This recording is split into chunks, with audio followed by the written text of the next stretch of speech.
Welcome to Policy Matters. Our goal is to keep you informed on government and politics, how it affects you, and why it matters. I'm your host, Dr. Laura Merrifield Wilson.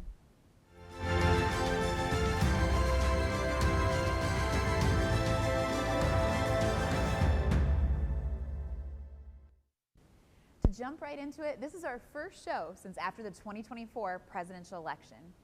Republicans remain in control of the House of Representatives after President-elect Donald Trump's victory. Now, with a unified government where the primary party controlling Congress matches the party of the president, Donald Trump will be able to quickly fill cabinet seats and pack any positions that open up during the next 2 years. Republicans will also be able to pass legislation with greater ease, with little worry of the president vetoing any laws. Meanwhile, Democrats will face new challenges in advancing their policies due to the lack of numbers compared to their party counterpart. It remains to be seen what will come of this control and what policies Republicans will push for in the coming years. And happening today right here in Indiana, the 2025 legislative session is slowly approaching.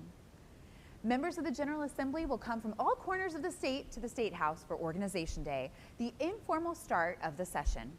Today starts setting the stage for months ahead as legislators gather to prepare a productive and impactful legislative session. This session will be especially significant as they craft the state's next 2-year budget. The General Assembly is tasked with passing a balanced budget that balances revenue and expenses to fund critical state programs and initiatives. The budget funds K-12 and higher education, infrastructure, public safety, and other areas that affect Hoosiers. The public input is key to this process. I encourage you to stay informed and engage throughout the legislative session. You can view and track legislation, watch live proceedings, and view committee calendars and information on iga.in.gov. With 62 days until President-elect Donald Trump takes office, he's been quick to announce who will be beside him in his cabinet for the next 4 years. Some of those are facing high scrutiny, and his promise to build a presidential administration fueled by retribution have quickly come into view. Those plans were perhaps best summarized by Representative Matt Gaetz, who wrote for his enthusiasm for the wholesale elimination of federal law enforcement agencies just hours before Mr. Trump announced he'd chosen the Florida Republican to lead the Justice Department. Senator Lisa Murkowski, Republican of Alaska, said Mr. Gaetz is not a serious candidate and compared him to the disgraced public official who was expelled from the House last year, saying, "If I wanted to make a joke, maybe I would say now I'm waiting for George Santos to be named." With the lead of the loyalists behind Trump, he's also selected Seth Hegseth, former Fox News host, to run the Pentagon. Trump praised Hegseth as tough, smart, and a true believer in America first. Hegseth's criticisms of woke behavior in the armed forces and the military's diversity programs could be qualification enough. It'll now be up to the Senate to decide whether Trump's choices will be installed. As a candidate, Trump had promised that he would root out government corruption, combat censorship, and seek revenge on, quote, enemies from within who've unfairly targeted him, and that he intends to redirect institutions from functioning on behalf of the national interest to functioning on behalf of his. Next, we'll dive into our weekly history segment right after this break.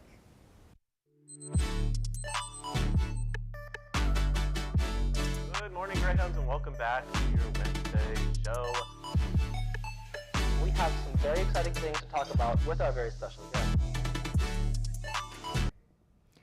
For our history segment today, we're taking a closer look at one of the most important, yet often overlooked components of the U.S. government, the President's Cabinet. What is it? Where did it come from? And how does it shape the direction of our country? Let's break it down. The President's Cabinet was established in 1789 by George Washington, who recognized that running the country alone wasn't possible. Although the United States Constitution didn't explicitly mention the cabinet, Washington appointed key advisors to help him govern.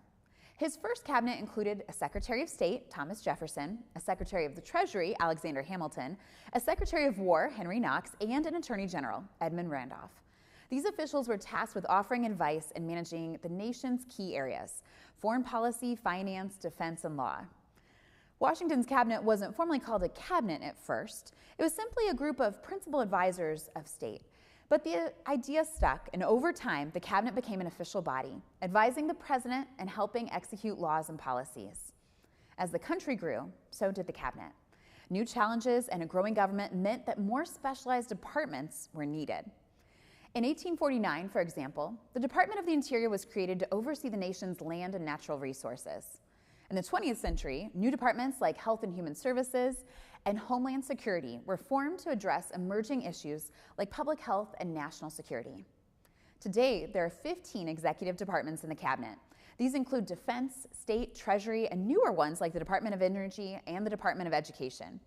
Each department plays a crucial role in managing specific aspects of federal policy. So what exactly does the cabinet do? First and foremost, it serves as the president's primary advisory body. Cabinet members bring their expertise in areas like defense, economics, and foreign relations to help the president make informed decisions. They don't just offer advice, they also oversee the daily operations of their department and help implement the policies of the president. For instance, the Secretary of Defense manages the U.S. military and defense strategy, while the Secretary of Health and Human Services oversees public health issues, like initiatives like for the Affordable Care Act. Each cabinet member is an expert in their own field, advising the president on the best course of action and helping to execute decisions. The cabinet meets regularly with the president, often weekly, to discuss key issues facing the country. These meetings are essential in shaping the direction of U.S. policy. The president listens to the input of the cabinet members, who may represent varying viewpoints or areas of expertise, before making important decisions. The cabinet's role has been critical in some of the most significant moments in U.S. history. Take, for example, the Cuban Missile Crisis in 1962.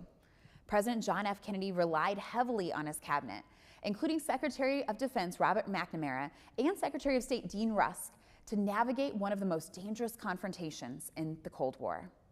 Their counsel helped steer the nation away from the nuclear war and towards a peaceful resolution. Similarly, during the civil rights movement in the 1960s, President Lyndon B. Johnson worked closely with his cabinet, especially Attorney General Robert Kennedy, to push through landmark Civil Rights Act of 1964, which helped end segregation and protect voting rights. Today, the cabinet remains an essential part of U.S. government. It helps the president navigate complex issues from national security to healthcare policy to economic issues. While the cabinet's influence can vary depending on the administration, it remains a cornerstone of U.S. governance, an expert team of advisors dedicated to helping the president lead the nation effectively. Hey, Levi, how are you doing today? Hey, Professor, doing great. How about yourself? I'm great. Well, to say the least, these positions really matter from what you're saying. You know, we were talking about the Cuban Missile Crisis, the Civil Rights era. I think that, you know, it's clear that whoever the president nominates and the president and the Senate will, you know, sign off on these appointments, it's going to be important who the president puts, not only in power of these agencies, but who he's going to lean on for advice, right? What do you think of these recent nominations given by the Trump administration? Do you think that they'll likely, because you also mentioned that it's kind of an informal, you know, thing, you know, the Senate's going to confirm these people and stuff. Do you think the president will ultimately get the people he wants in his cabinet this time? Some of them I think so. To me, Matt Gaetz feels like the test case of somebody who might be the most extreme. You could argue, you know, Robert Kennedy Jr. maybe in that similar plane there. Same vein, Right, but I think what we look at in terms of Donald Trump's second administration cabinet versus what we saw in his first, or historically what we talked about in cabinets, is that you really see people that I think are going to be guided more by the president than them guiding policy themselves. And it is an informal organization, so theoretically the president doesn't have to rely on their expertise. They don't have to have as much expertise. I think we see loyalty emphasized here absolutely. Even more. I think with all of these nominations, Trump values loyalty above any other quality, and I think that really speaks volumes with the type of people like Matt Gaetz. You know, even though he's had a very tumultuous relationship with Republicans in the House, Trump seems to value that because he's been throughout the entire time, where he may have infights with Republicans, he's stayed true to his commitment to Trump and to MAGA policies. And same thing with the Fox News host. I forget his last name, but Pete Hegseth. Yeah, Pete Hegseth. Yes. He's always been a profound supporter of Trump and of MAGA policies. And he knows that this is somebody who's going to listen to him, and who also, more importantly, probably won't come out and write a book about how bad he is as a president in the next 4 years, like a lot of his former cabinet people And did. I think that's the big distinction that we see, right? In that first administration, Donald Trump was new to Washington. He was new to politics, so he selected a lot of key leaders that were within the Republican Party ranks, but didn't necessarily agree with what Donald Trump saw as a vision.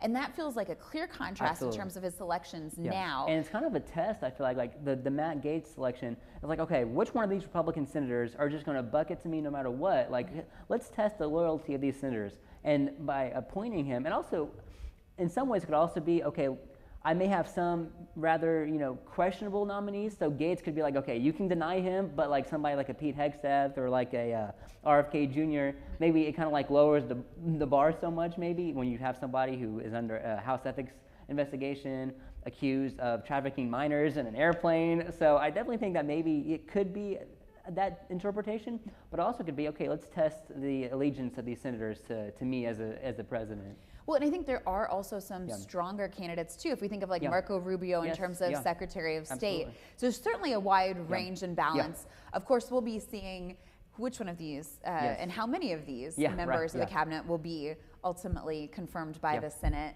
But stay with us. Up next, we're going to talk about what students have to say, see what they discuss in terms of the results of the election. In the heart of Indianapolis, our main mission is to keep you informed, bringing you local and national news. With the upcoming presidential election, there's no better time than now to tune in. But the most important part is you. This is UND TV News.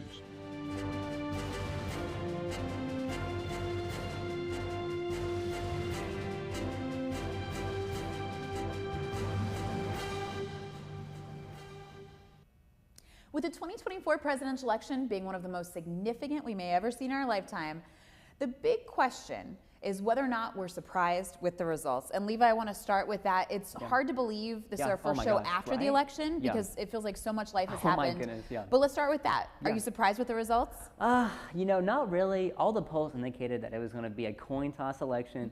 And so for most people going into it, it was going to go one way or the other. Nobody was like, this is what's going to happen. We know who's going to win.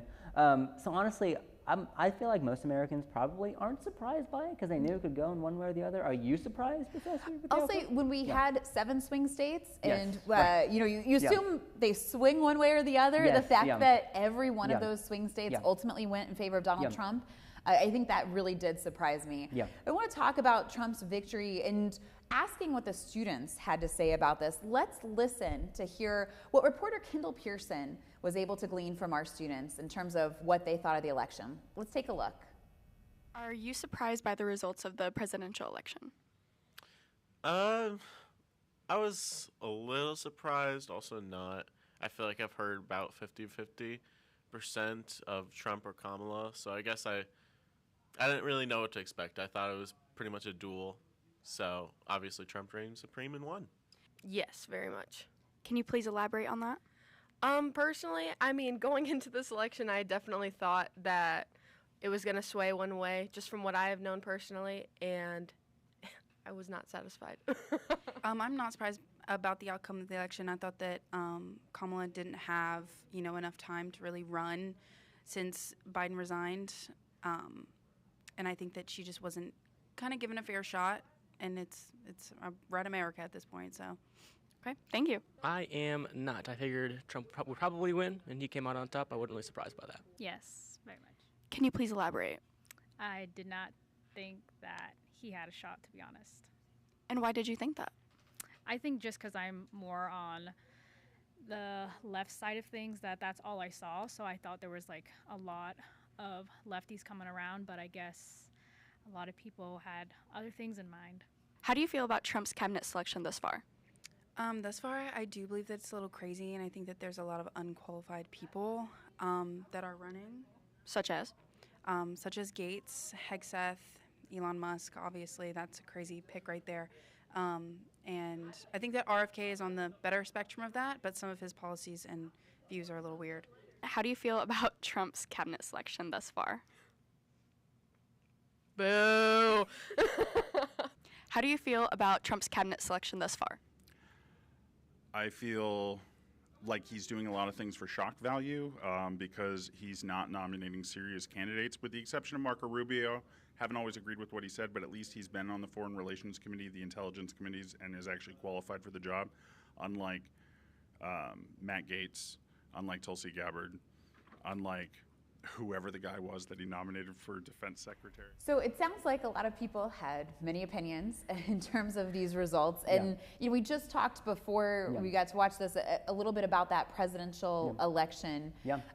But we also mentioned earlier in the show, unified government. So Republicans maintained the House, but they also took the Senate 53 to 47. Right? So what do you see in terms of the impact that might have, at least in the next 2 years before the congressional midterm of 2026? So I think that this is really good for Republicans.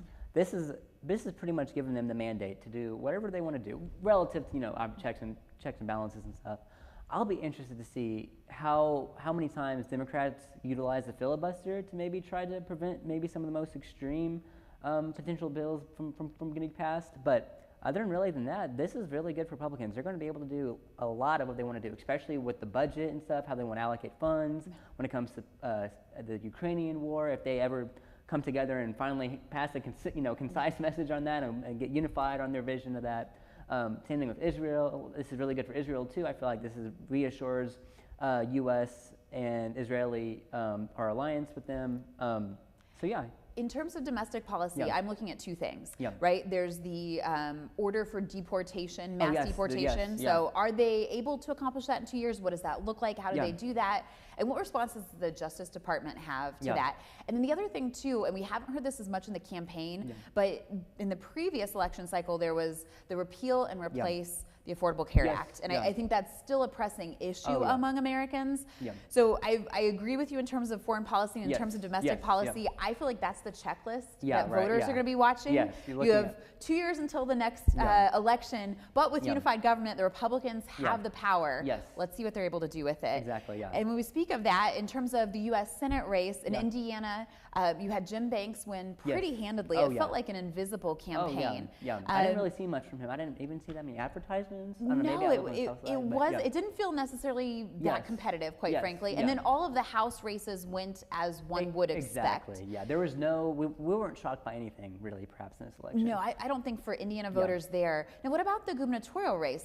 Braun won. It was a 15% margin. Was that surprising? I think it was.